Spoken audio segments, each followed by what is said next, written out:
ದಾವಣಗೆರೆಯಲ್ಲಿ ನಿನ್ನೆ ಖಾಸಗಿ ಹೋಟೆಲ್ನಲ್ಲಿ ನಡೆದಂತ ಬರ್ತ್ಡೇ ಕಾರ್ಯಕ್ರಮದಲ್ಲಿ ಸಂಸದೆ ಪ್ರಭಾ ಮಲ್ಲಿಕಾರ್ಜುನ್ ಪಾಲ್ಗೊಂಡಿದ್ದರು. ಎಂಪಿ ಚೇರ್ ಗೆದ್ದ ಸಂಸದೆ ಕಾರ್ಯಕ್ರಮದಲ್ಲಿ ಆಯೋಜಿಸಿದ್ದ ಮ್ಯೂಸಿಕಲ್ ಚೇರ್ ಸ್ಪರ್ಧೆಯಲ್ಲಿ ಸೋತಿದ್ದಾರೆ. ಸ್ಪರ್ಧೆಯ ಕೊನೆಯಲ್ಲಿ 2 ಚೇರ್ಗಳು ಉಳಿದಾಗ ಗೆಲ್ಲುವ ಹಂತಕ್ಕೆ ಬಂದು ಕೊನೆಯಲ್ಲಿ ಸಂಸದೆ ಪ್ರಭಾ ಮಲ್ಲಿಕಾರ್ಜುನ್ ಸೋತರು. ಇನ್ನೊಬ್ಬ ಮಹಿಳೆ ಅವರಿಗೆ ಚೇರ್ ಬಿಟ್ಟುಕೊಡೋಕೆ ಬಂದ್ರು. ತಾವು ಸೋಲನ್ನ ಒಪ್ಪಿಕೊಂಡ್ರು. ವಿಶ್ವವಿಖ್ಯಾತ ನಾಡಹಬ್ಬ ದಸರಾ ಹಿನ್ನೆಲೆಯಲ್ಲಿ ಗಜಪಡೆ ತಾಲೀಮು ಆರಂಭಿಸಿದೆ. ಅಭಿಮನ್ಯು ನೇತೃತ್ವದ 9 ಆನೆಗಳು ತಾಲೀಮನ್ನು ಆರಂಭಿಸಿವೆ. ಅರಮನೆಯಿಂದ ಕೆಆರ್ ಸರ್ಕಲ್ ಆರ್ಎಂಸಿ ಮಾರ್ಗವಾಗಿ ಬನ್ನಿ ಮಂಟಪದತ್ತ ಗಜಪಡೆ ಹೆಜ್ಜೆಯನ್ನು ಹಾಕಲಿದೆ. ಮೊದಲ ದಿನವಾದಂಥ ಕಾರಣ ಯಾವುದೇ ಭಾರವನ್ನು ಹಾಕದೆ ಗಜಪಡೆ ತಾಲೀಮನ್ನು ನಡೆಸಲಿದೆ. ರಾಜ್ಯ ಸರ್ಕಾರದ ಮಹತ್ವಾಕಾಂಕ್ಷೆಯ ಪುನೀತ್ ಹೃದಯ ಜ್ಯೋತಿ ಯೋಜನೆ ಬಡವರಿಗೆ ಜೀವ ರಕ್ಷಕವಾಗ್ತಾ ಇದೆ. ಹೃದ್ರೋಗಿಗಳಿಗೆ ಪುನೀತ್ ಹೃದಯ ಜ್ಯೋತಿ ಯೋಜನೆ ವರದಾನವಾಗಿದೆ.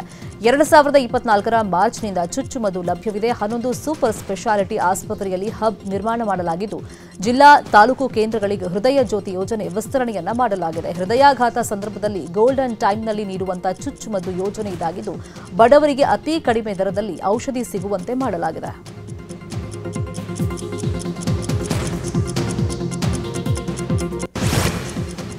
ಈಗ ರಾಜಕೀಯದ ಸುದ್ದಿ ನೋಡ್ತಾ ಹೋಗೋಣ. ಮತ್ತೆ ಆಪರೇಷನ್ ಕಮಲಕ್ಕೆ ಬಿಜೆಪಿ ನಾಯಕರು ಮುಂದಾಗಿದ್ದಾರೆ ಅಂತ ಶಾಸಕ ಗಣಿಗ ರವಿ ಸ್ಫೋಟಕ ಹೇಳಿಕೆಯನ್ನು ಕೊಟ್ಟಿದ್ದಾರೆ. ಕಾಂಗ್ರೆಸ್ ಎಂಎಲ್ಎಗಳ ಖರೀದಿಗೆ ಬಿಜೆಪಿ ಮಾಸ್ಟರ್ ಪ್ಲಾನ್ ಅನ್ನು ಮಾಡ್ಕೊಳ್ತಾ ಇದೆ. ಈ ಹಿಂದೆ 50 ಕೋಟಿ ಇದ್ದಂತ ಆಫರ್ ಈಗ 100 ಕೋಟಿಗೆ ಏರಿಕೆ ಆಗ್ತಾ ಇದೆ. ನಮ್ಮ ಶಾಸಕರನ್ನ ಖರೀದಿ ಮಾಡಲಿಕ್ಕೆ ಬಿಜೆಪಿ 100 ಕೋಟಿ ಆಫರ್ ಅನ್ನು ಕೊಡ್ತಾ ಇದೆ. ವಾಮ್ ಮಾರ್ಗದಲ್ಲಿ ಅಧಿಕಾರಕ್ಕೆ ಇರಲಿಕ್ಕೆ ಬಿಜೆಪಿ ಪ್ರಯತ್ನ ಮಾಡ್ತಾ ಇದೆ ಅಂತ ಗಣಿಗ ರವಿಕುಮಾರ್ ಆರೋಪ ಮಾಡಿದ್ದಾರೆ. ನಮ್ಮ ಸರ್ಕಾರ ಗಟ್ಟಿಯಾಗಿದೆ, ಯಾರೇ ಬಂದರೂ ಕೂಡ ಸರ್ಕಾರ ಬೀಳಿಸಲಿಕ್ಕೆ ಸಾಧ್ಯವಿಲ್ಲ. ಕಾಂಗ್ರೆಸ್ ಸರ್ಕಾರ ಬೀಳಿಸೋದಕ್ಕೆ ಯಾವ ಬಿಜೆಪಿಯವರಿಗೂ ಕೂಡ ತಾಕತ್ತಿಲ್ಲ ಅಂತ ಗಣಿಗ ರವಿಕುಮಾರ್ ಹೇಳಿದ್ದಾರೆ. ಸಿಎಂ ಸಿದ್ದರಾಮಯ್ಯ ಬೆಳಗಾವಿ ಪ್ರವಾಸವನ್ನು ಕೈಗೊಂಡಿದ್ದಾರೆ. ನಾಳೆ ಗೋಕಾಕ್, ಮೂಡಲಗಿ ತಾಲೂಕಿನಲ್ಲಿ 4 ಕಡೆಗಳಲ್ಲಿ ಸಿಎಂ ರಾಯಣ್ಣ ಪ್ರತಿಮೆಯನ್ನು ಲೋಕಾರ್ಪಣೆ ಮಾಡಲಿದ್ದಾರೆ. ಆ ಬಳಿಕ ಕುರುಬ ಸಂಘದ ರಾಜ್ಯಾಧ್ಯಕ್ಷ ಡಾ ರಾಜೇಂದ್ರ ಸಣ್ಣಕ್ಕಿ ಫಾರ್ಮ್ ಹೌಸ್ಗೆ ಭೇಟಿ ನೀಡಿ ಸಂಜೆ ಬೆಂಗಳೂರಿಗೆ ವಾಪಸ್ಸಾಗಲಿದ್ದಾರೆ. ದೆಹಲಿಯಿಂದ ಬೆಂಗಳೂರಿಗೆ ಗೃಹ ಸಚಿವ ಡಾಕ್ಟರ್ ಜಿ ಪರಮೇಶ್ವರ್ ವಾಪಸ್ ಆಗಿದ್ದಾರೆ. ಕೆಂಪೇಗೌಡ ಏರ್ಪೋರ್ಟ್ನಲ್ಲಿ ಮಾತನಾಡಿರುವಂಥ ಪರಮೇಶ್ವರ್, ದೆಹಲಿಗೆ ಹೋಗಿದ್ವಿ, ಹೈಕಮಾಂಡ್ ಜೊತೆ ಚರ್ಚೆಯನ್ನು ಮಾಡ್ಕೊಂಡು ಬಂದಿದ್ದೇನೆ. ಮೂಡ ಹಗರಣ ಒಂದೇ ಅಲ್ಲ, ಪಕ್ಷ ಸಂಘಟನೆ ಬಗ್ಗೆ ಎಲ್ಲ ಚರ್ಚೆ ಮಾಡಿದ್ದೇವೆ. ನೀವು ನಿರೀಕ್ಷೆ ಮಾಡಿದಂಥ ವಿಚಾರಗಳು ಏನು ಚರ್ಚೆ ಆಗಿಲ್ಲ ಅಂತ ಹೇಳಿದ್ದಾರೆ.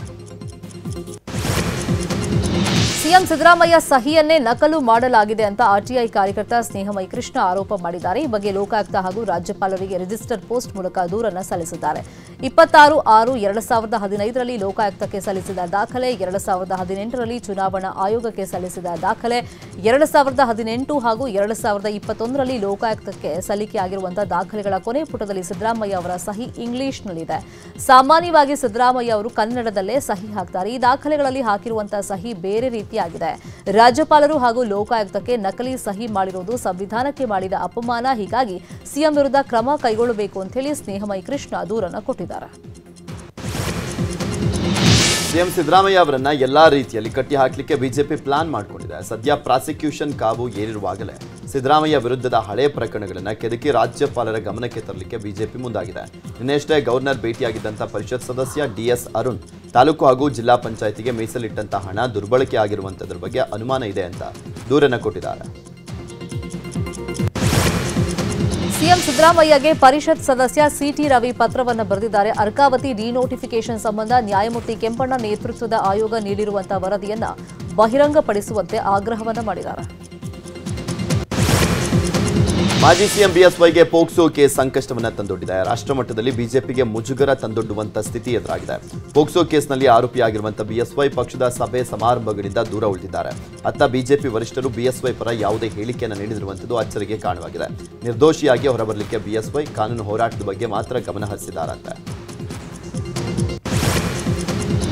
ನಾಳೆ ಕೋಲಾರದ ಮುಳುಬಾಗಿಲು ನಗರಸಭೆ ಅಧ್ಯಕ್ಷ ಚುನಾವಣೆ ನಡೆಯಲಿದೆ. ಮುಳುಬಾಗಿಲು ನಗರಸಭೆಯಲ್ಲಿ ಆಪರೇಷನ್ ಕಾಂಗ್ರೆಸ್ ಸಕ್ಸಸ್ ಆದಂತಿದೆ. ಕಳೆದ 25 ವರ್ಷಗಳಿಂದ ನಗರಸಭೆಯಲ್ಲಿ ಜೆಡಿಎಸ್ ಅಧಿಕಾರದ ಹಿಡಿತವನ್ನು ಸಾಧಿಸಿತ್ತು. ಆದರೆ ಈಗ ಕಾಂಗ್ರೆಸ್ನೊಂದಿಗೆ ಜೆಡಿಎಸ್ ಬಂಡಾಯ ಸದಸ್ಯರು ಅಧಿಕಾರದ ಚುಕ್ಕಾಣಿ ಹಿಡಿಯೋದು ಫಿಕ್ಸ್ ಆದಂತಿದೆ.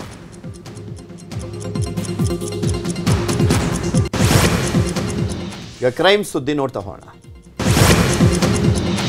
ಬೆಂಗಳೂರಿನ ಕೋರಮಂಗಲದ ಪಬ್ನಲ್ಲಿ ಪ್ರಾದೇಶಿಕ ಹಾಡುಗಳನ್ನು ಹಾಕ್ತಾ ಇಲ್ಲ ಅನ್ನುವಂಥ ಆರೋಪ ಕೇಳಿಬಂದಿದೆ. ಪಬ್ನಲ್ಲಿ ಇಂಗ್ಲಿಷ್ ಹಾಡುಗಳನ್ನು ಬಿಟ್ಟು ಬೇರೆ ಭಾಷೆಯ ಹಾಡುಗಳನ್ನು ಹಾಕಿ ಅಂತ ಗ್ರಾಹಕ ಕೇಳ್ಕೊಂಡಿದ್ದಾನೆ. ಈ ವೇಳೆ ನಾವು ಇಂಗ್ಲಿಷ್ ಭಾಷೆಯನ್ನು ಮಾತ್ರ ಹಾಕ್ತೀವಿ ಅಂತ ಹೇಳಿದ್ದಾರೆ.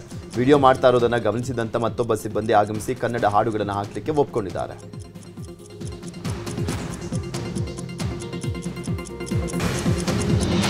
ಕಾರು ಚಾಲಕರನ್ನೇ ಟಾರ್ಗೆಟ್ ಮಾಡಿ ಬೇಕಂತಲೇ ಕಾರನ್ನ ಬೈಕಿಗೆ ಟಚ್ ಮಾಡಿ ಹಣಕ್ಕೆ ಡಿಮ್ಯಾಂಡ್ ಮಾಡ್ತಾ ಇದ್ದಂತ ಆರೋಪಿಯನ್ನ ಪೊಲೀಸರು ಬಂಧಿಸಿದ್ದಾರೆ.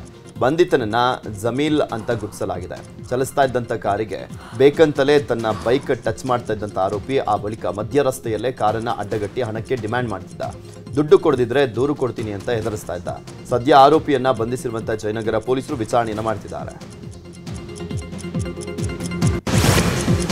ಕುಡಿದು ವಾಹನ ಚಲಾಯಿಸಿದವರಿಗೆ ಪೊಲೀಸರು ಬಿಸಿಯನ್ನ ಮುಡಿಸಿದ್ದಾರೆ. ನಿನ್ನೆ ತಡರಾತ್ರಿ ಬೆಂಗಳೂರಿನ ನಗರದಾದ್ಯಂತ ಪೊಲೀಸರು ಡ್ರಂಕ್ ಅಂಡ್ ಡ್ರೈವ್ ತಪಾಸಣೆಯನ್ನ ಮಾಡಿದ್ದಾರೆ. ಒಟ್ಟು 18,769 ವಾಹನಗಳ ತಪಾಸಣೆಯನ್ನು ನಡೆಸಲಾಗಿದೆ. ಈ ಪೈಕಿ 324 ಜನರು ಕುಡಿದು ವಾಹನ ಚಲಾಯಿಸಿರುವುದು ಕನ್ಫರ್ಮ್ ಆಗಿದೆ.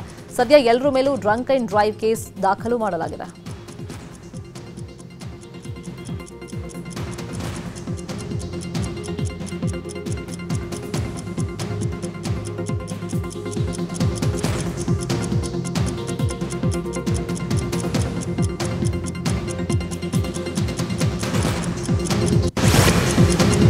ದಾವಣಗೆರೆ ಜಿಲ್ಲೆಯಲ್ಲಿ 2 ಪ್ರತ್ಯೇಕ ಕಳ್ಳತನ ಕೇಸ್ ದಾಖಲಾಗಿದೆ. ಮಾಯಕೊಂಡ ಠಾಣಾ ವ್ಯಾಪ್ತಿಯಲ್ಲಿ ಕಳ್ಳರು ಕೈಚಳಕವನ್ನು ತೋರಿಸಿದ್ದಾರೆ. ಎಂಎಸ್ಐಎಲ್ ಮದ್ಯದ ಅಂಗಡಿಗೆ ನುಗ್ಗಿದಂತ ಕಳ್ಳರು ಮದ್ಯ ದೋಚಿ ಅಂಗಡಿಯಲ್ಲಿದ್ದಂತ ಸಿಸಿಟಿವಿ ಡಿವಿಆರ್ ಎಗರಿಸಿದ್ದಾರೆ. ಎಂಎಸ್ಐಎಲ್ ಅಂಗಡಿಯಲ್ಲಿ 1.5 ಲಕ್ಷದ ಮದ್ಯ ಕಳ್ಳತನವಾಗಿರುವಂತದ್ರ ಬಗ್ಗೆ ದೂರು ದಾಖಲಾಗಿದೆ. ಮತ್ತೊಂದು ಕಡೆ ಮಲೆಬೆನ್ನೂರು ಠಾಣಾ ವ್ಯಾಪ್ತಿಯ ಕುಕನೂರು ಗ್ರಾಮದ ಮಾರುತಿ ವೈನ್ಸ್ನಲ್ಲೂ ಕೂಡ ಕಳ್ಳರು ಕೈಚಳಕವನ್ನು ತೋರಿಸಿದ್ದು 82,000 ರೂಪಾಯಿ ನಗದನ್ನು ದೋಚಿ ಕಳ್ಳರು ಎಸ್ಕೇಪ್ ಆಗಿದ್ದಾರೆ. ಮಲೆಬೆನ್ನೂರು ಠಾಣೆಯಲ್ಲಿ ಕೇಸ್ ದಾಖಲಾಗಿದೆ.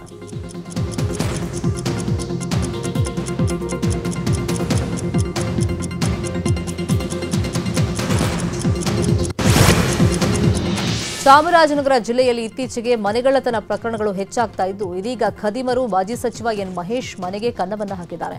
ಕೊಳ್ಳೇಗಾಲ ಪಟ್ಟಣದ ಆದರ್ಶನಗರ ಬಡಾವಣೆಯಲ್ಲಿರುವಂತಹ ಎನ್ ಮಹೇಶ್ ಅವರ ಮನೆಯ ಬಾಗಿಲ ಬೀಗ ಮುರಿದಿರುವಂತಹ ಕಳ್ಳರು 50,000 ರೂಪಾಯಿ ನಗದನ್ನು ದೋಚಿದ್ದಾರೆ.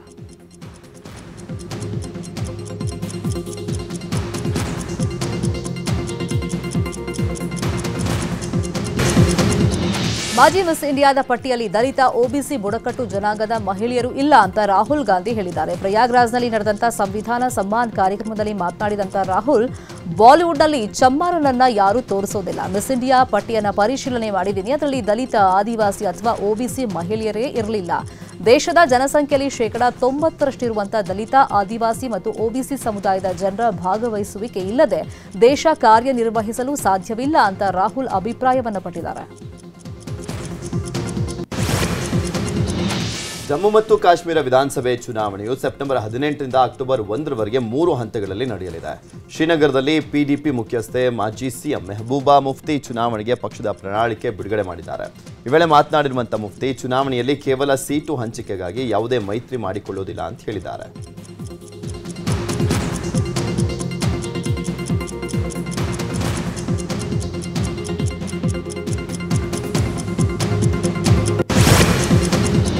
ಕೋಲ್ಕತ್ತಾದಲ್ಲಿ ವೈದ್ಯ ವಿದ್ಯಾರ್ಥಿನಿ ಹತ್ಯೆ ಪ್ರಕರಣಕ್ಕೆ ಸಂಬಂಧಪಟ್ಟಂತೆ ಸಿಬಿಐ ತನಿಖೆ ಮುಂದುವರೆಸಿದೆ. ಆರ್ಜಿಕರ್ ಆಸ್ಪತ್ರೆಯ ಫೋರೆನ್ಸಿಕ್ ವಿಭಾಗದ ಸಿಬ್ಬಂದಿ ದೇಬಶಿಶ್ ಸೋಮ್ ನಿವಾಸಕ್ಕೆ ದಾಳಿ ಮಾಡಿರುವಂತಹ ಅಧಿಕಾರಿಗಳು ವಿಚಾರಣೆಯನ್ನು ನಡೆಸಿದ್ದಾರೆ. ಆರ್ಜಿಕರ್ ಆಸ್ಪತ್ರೆಯ ನಿವೃತ್ತ ಸೂಪರಿಂಟೆಂಡೆಂಟ್ ಅಖ್ತರ್ ಅಲಿ ಆಸ್ಪತ್ರೆಯಲ್ಲಿ ಭ್ರಷ್ಟಾಚಾರ ಹಾಗೂ ಅವ್ಯವಹಾರ ನಡೀತಾ ಇದೆ ಅಂತ ಆರೋಪಿಸಿರುವ ಬೆನ್ನಲ್ಲೇ ಸಿಬಿಐ ದಾಳಿ ನಡೆಸಿದ್ದು ಬಹಳ ಮಹತ್ವವನ್ನು ಪಡ್ಕೊಂಡಿದೆ.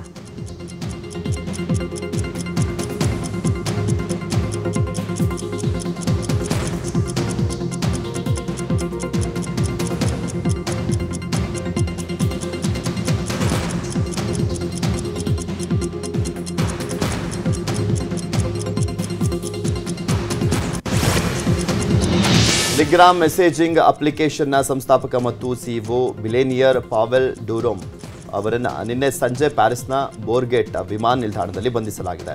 ಟೆಲಿಗ್ರಾಮ್ ಅಪ್ಲಿಕೇಶನ್ ಮೂಲಕ ಅನೇಕ ಕಳ್ಳಸಾಗಣೆ ವ್ಯವಹಾರಗಳು ನಡೀತಾ ಇದೆ.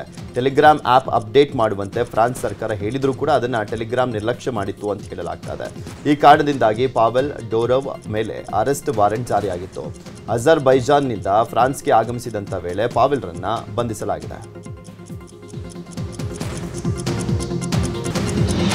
ಅಂತಾರಾಷ್ಟ್ರೀಯ ಬಾಹ್ಯಾಕಾಶ ನಿಲ್ದಾಣಕ್ಕೆ ತೆರಳಿರುವಂತಹ ಸುನಿತಾ ವಿಲಿಯಮ್ಸ್ ಹಾಗೂ ಬ್ಯಾರಿ ವಿಲ್ಮೋರ್ ಬುಚ್ ಅವರು ಇನ್ನೂ 6 ತಿಂಗಳು ಅಲ್ಲಿಯೇ ಇರಬೇಕಿದ್ದು 2025ರ ಫೆಬ್ರವರಿ ಅಂತ್ಯದ ವೇಳೆಗೆ ಭೂಮಿಗೆ ಬರಲಿದ್ದಾರೆ.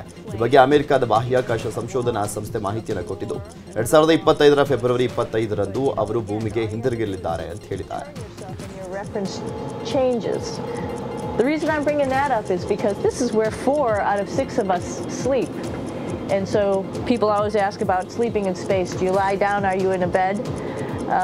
Not really, because it doesn't matter. You don't really have the sensation of lying down. You just sit in your sleeping bag. So here's one sleep station right here. I'm going in right now. You can follow me if you want. So I'm inside. It's sort of like a little phone booth, but it's pretty comfy. I've got a sleeping bag right here that we sleep in, so we don't have sort of like a little bit of a cover. We don't fly all over the place. But you know, you can sleep in any orientation. I have it sleeping, feeling like I'm standing up right now. ಗುಜರಾತ್ನ ವಡೋದರದಲ್ಲಿ ಎಂಆರ್ಎಫ್ನ dirt bike rally ಆಯೋಜನೆ ಮಾಡಲಾಗಿದೆ. ರ್ಯಾಲಿಯ ಪೂರ್ವ ಸಿದ್ಧತೆ ನಡೆಸಲಾಗ್ತಾ ಇದ್ದು ಬೈಕರ್ಗಳು ತಾಲೀಮನ್ನು ನಡೆಸ್ತಾ ಇದ್ದಾರೆ. ಮುಂದಿನ ವಾರದಲ್ಲಿ ವಡೋದರದಲ್ಲಿ ಬೈಕ್ ರ್ಯಾಲಿ ಆಯೋಜನೆಯಾಗಿದೆ.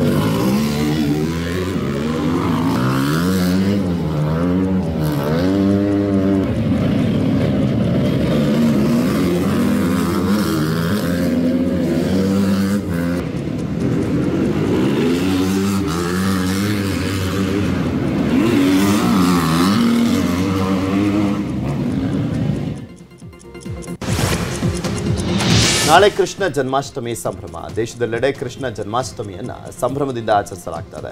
ಕೃಷ್ಣ ಜನ್ಮಾಷ್ಟಮಿ ಹಿನ್ನೆಲೆಯಲ್ಲಿ ಉತ್ತರ ಪ್ರದೇಶದ ಮಥುರಾದಲ್ಲಿ ಭರ್ಜರಿ ತಯಾರಿಯನ್ನು ಮಾಡಿಕೊಳ್ಳಲಾಗ್ತದೆ. ನಿನ್ನೆಯಿಂದಲೇ ಮಥುರಾದಲ್ಲಿ ವಿದ್ಯುತ್ ದೀಪಾಲಂಕಾರ ಮಾಡಲಾಗಿದೆ. ಇನ್ನು ಮಥುರಾಗೆ ಸಾವಿರಾರು ಸಂಖ್ಯೆಯಲ್ಲಿ ಭಕ್ತರು ಆಗಮಿಸುವಂತೆ ನಿರೀಕ್ಷೆ ಇದ್ದು ಬಿಗಿ ಬಂದೋಬಸ್ತ್ ಕೂಡ ಕೈಗೊಳ್ಳಲಾಗಿದೆ.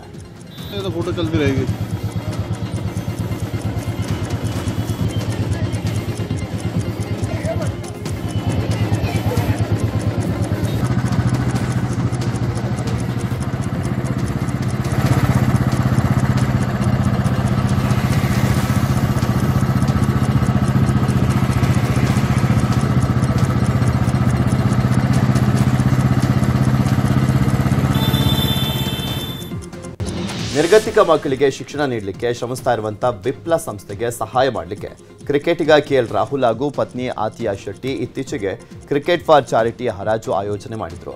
ಈ ಹರಾಜಿನಲ್ಲಿ ಹಲವು ಖ್ಯಾತ ಕ್ರಿಕೆಟಿಗರು ತಮ್ಮ ವೈಯಕ್ತಿಕ ವಸ್ತುಗಳನ್ನು ನೀಡಿದ್ರು. ಈ ಪೈಕಿ ವಿರಾಟ್ ಕೊಹ್ಲಿ ಅವರ ಜರ್ಸಿ ದಾಖಲೆಯ 40 ಲಕ್ಷಕ್ಕೆ ಮಾರಾಟವಾಗಿದೆ.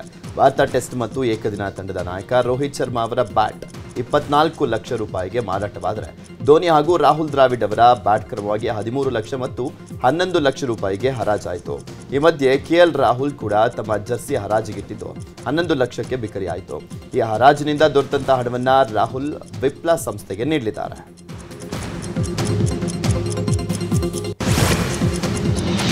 ಮುಂಬೈ ಇಂಡಿಯನ್ಸ್ ತಂಡದ ಸ್ಟಾರ್ ಪ್ಲೇಯರ್ ಸೂರ್ಯಕುಮಾರ್ ಯಾದವ್ಗೆ ಐಪಿಎಲ್ನಲ್ಲಿ ಭಾರಿ ಬೇಡಿಕೆ ಇದೆ. ಸ್ಟಾರ್ ಬ್ಯಾಟ್ಸ್ಮನ್ ಎಂದೇ ಪ್ರಖ್ಯಾತಿ ಪಡೆದಿರುವಂತಹ ಸೂರ್ಯಗೆ ಕೆಕೆಆರ್ ತಂಡ ಹೊಸದೊಂದು ಆಫರ್ ಕೊಟ್ಟಿದೆಯಂತೆ. ಇತ್ತೀಚೆಗಷ್ಟೇ ಶ್ರೀಲಂಕಾ ವಿರುದ್ಧದ ಟಿ20 ಸರಣಿಯಲ್ಲಿ ನಾಯಕತ್ವ ಸ್ಥಾನವನ್ನು ವಹಿಸಿಕೊಂಡಿದ್ದ ಸೂರ್ಯಕುಮಾರ್ ಯಾದವ್ಗೆ ಕೆಕೆಆರ್ ಕ್ಯಾಪ್ಟನ್ಸಿ ಆಫರ್ ನೀಡಿದೆ ಎನ್ನಲಾಗಿದೆ. ಕನ್ನಡಿಗರ ಮೆಚ್ಚಿನ ನಿಮ್ಮ ನ್ಯೂಸ್ 18 ಕನ್ನಡ ಈಗ ವಾಟ್ಸ್ಆಪ್ನಲ್ಲಿಯೂ ಲಭ್ಯ. ಕರ್ನಾಟಕ ಮತ್ತು ದೇಶ ವಿದೇಶದ 360 ಡಿಗ್ರಿ ಸುದ್ದಿ ವಿವರವನ್ನ ನೀವು ನಿಮ್ಮ ಕೈ ಬೆರಳುಗಳಲ್ಲಿಯೇ ಪಡೆಯೋದಿಕ್ಕೆ ಈ QR ಕೋಡ್ ಅನ್ನು ಸ್ಕ್ಯಾನ್ ಮಾಡಿ. ನಮ್ಮ ಚಾನೆಲ್ ಅನ್ನು ಫಾಲೋ ಮಾಡಿ, ನೋಟಿಫಿಕೇಶನ್ ಆನ್ ಮಾಡಿ.